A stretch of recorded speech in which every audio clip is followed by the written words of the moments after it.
Bonjour les CPCE1, eh bien aujourd'hui nous sommes le mardi 21 avril, nous sommes dans notre deuxième semaine de vacances et on a repris un petit peu depuis hier des habitudes pour se remettre au travail en lecture et un petit peu en mathématiques avec des vidéos.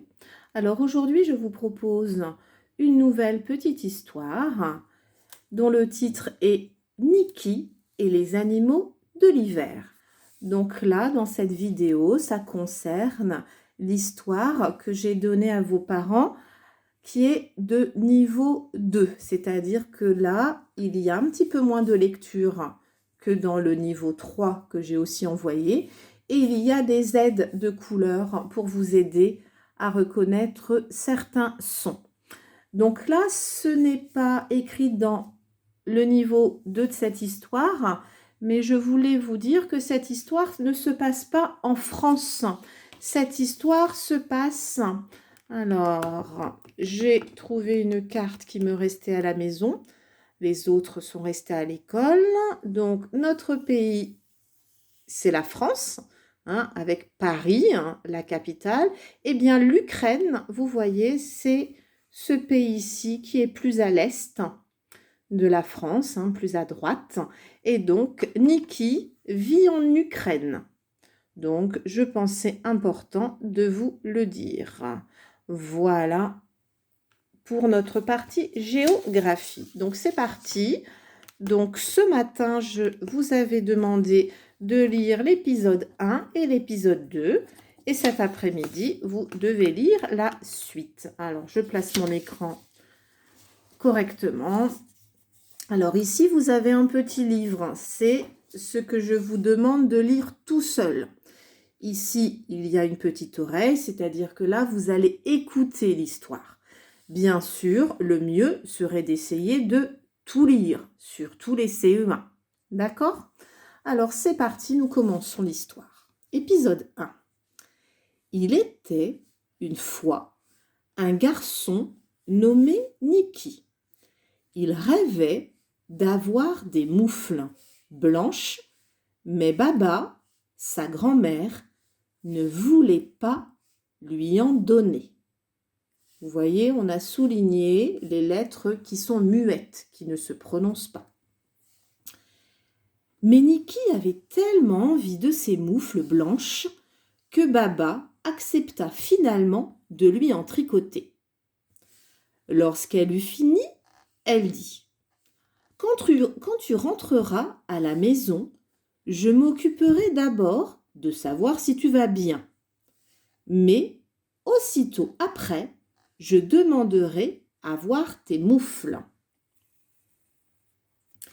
Niki partit jouer dehors. Il ne fallut pas longtemps pour qu'une de ses moufles tombe dans la neige.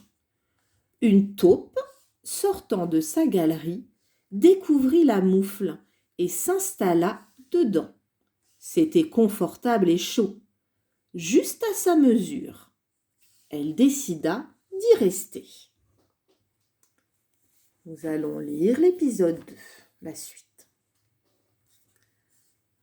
Un lièvre entra dans la moufle. Il n'y avait pas de place dans l'abri. Oh, c'est mais ici, il y a une faute. Alors attendez, je vais prendre un stylo, corriger. C'est bizarre parce qu'il n'y a pas de faute dans l'autre. Donc mais, c'est un mot que vous connaissez bien normalement. Mais, donc là on va barrer. Mais quand la taupe vit les pattes du lièvre, elle se fit toute petite dans un coin. Alors un hérisson arriva, grinçant et soufflant. Il avait passé la journée à chercher quelque chose à manger sous les feuilles humides et glacées. Il avait besoin de se réchauffer et il pénétra dans la moufle sans hésiter. La taupe et le lièvre furent bousculés et tassés, mais ils n'étaient pas de taille à résister à une grosse boule bardée de piquants. Le hérisson n'avait pas encore disparu dans la moufle qu'un grand hibou, attiré par toute cette agitation, se posa à proximité.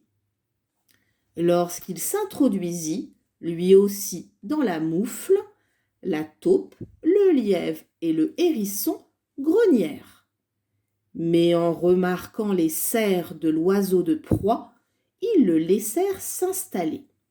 Les serres, c'est comme les griffes qu'il y a au bout des pattes du hibou. Donc vous voyez, cette moufle sert d'abri à plusieurs animaux. Donc rendez-vous cet après-midi pour que nous lisions ensemble la suite de l'histoire.